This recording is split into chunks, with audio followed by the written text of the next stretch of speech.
Hello, my name is Mary Beth. I'm the Director of Development here at the National Civil War Museum in Harrisburg, Pennsylvania, and I'd like to welcome you to our See, Touch, and Feel moment, brought to you by Dixon AC&R, celebrating Women's History Month. This is the piece I'd like to show you today. It's a ball gown that was worn to Lincoln's second inaugural ball, and it was worn by Matilda Winlock Tebbetts. And we don't know too much about Matilda, other than she was born in 1830. She was described as being tall and slender with earnest dark eyes and an unblemished white complexion. And we know that she was also 5 feet 8 inches tall. She met her husband, Jonas March Tebbetts, in Fayetteville, Arkansas, and they married in 1847. He was a lawyer, and he was also a staunch anti-slavery, pro-union Democrat. It really wasn't a problem for him until 1862, when Confederate General Ben McCulloch occupied Fayetteville. He imprisoned Jonas and threatened to hang him. And the only thing that saved Jonas's life was that McCulloch was killed by a sniper at the Battle of Pea Ridge. When he was released from prison, the family uprooted and moved to St. Louis, Missouri. Jonas was appointed to a federal judgeship, and the family was invited by their friends, the Lincolns, to the second inaugural ball. The ball took place on March 6th, 1865, and there was a real air of celebration. War was coming to an end, and people were excited, but the weather didn't really cooperate. It was horribly muddy in Washington that day, and Mary Todd Lincoln, who was responsible for all the details of the ball, fretted much of the day. So by the time the family arrived at the ball, there was a huge crowd there.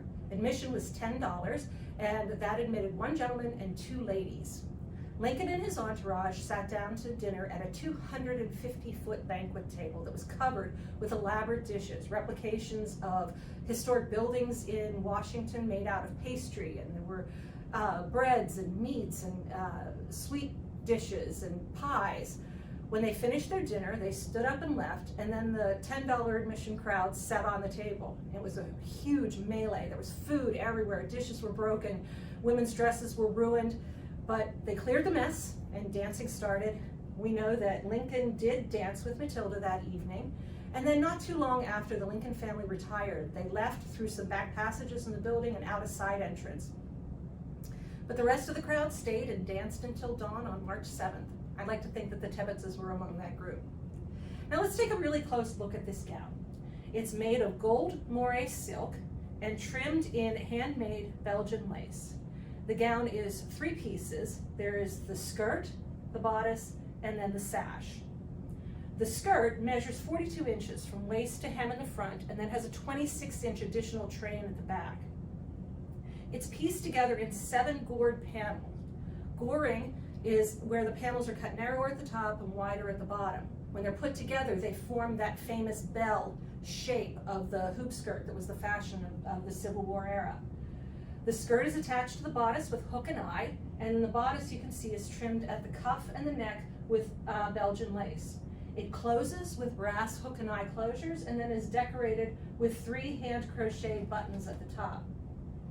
Then the sash is attached, and you can see that it creates this illusion of ribbons at the back. The gown itself, when finished, is about 55 inches in diameter, and if you think this was a lot of fabric and a lot of gown, Mary Todd Lincoln's gown was 18 feet in circumference and used 25 yards of fabric to create. Our curator, Brett Kelly, made a beautiful allusion. He said he can imagine that the women at the ball were like individual islands that the men had to navigate their way through. I like to think of them as walking works of art. Now, Matilda would have finished this ensemble possibly with a brooch like this one that is in the museum's collection, and would have worn satin slippers much like this that were designed for dancing. She would have finished the ensemble most likely with a fan and a reticule, which is a small bag, and possibly have worn her hair in the fashion of Mary Todd Lincoln, which was up with flowers and satin ribbon. We know that Mary had jasmine and violets in her hair for this inaugural ball.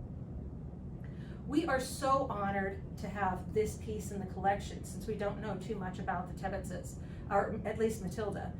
Matilda died in 1892 at the age of 62, and Jonas relocated to Pittsburgh, Pennsylvania, where he died in 1913. We are truly blessed to have this piece of art and artistry in the museum's collection, and it reminds us that Civil War stories are not just about men and battles. They're about the individuals who lived and worked and created at that time as well. So I'd like to thank you for joining us and thank Dixon AC&R for being our sponsor. Now you have 3 things to do. You need to like this video, share this video, and subscribe to our YouTube channel. If you need more information about sponsoring the museum, go to our website and click on the Get Involved tab. Thank you, and we'll see you at the museum.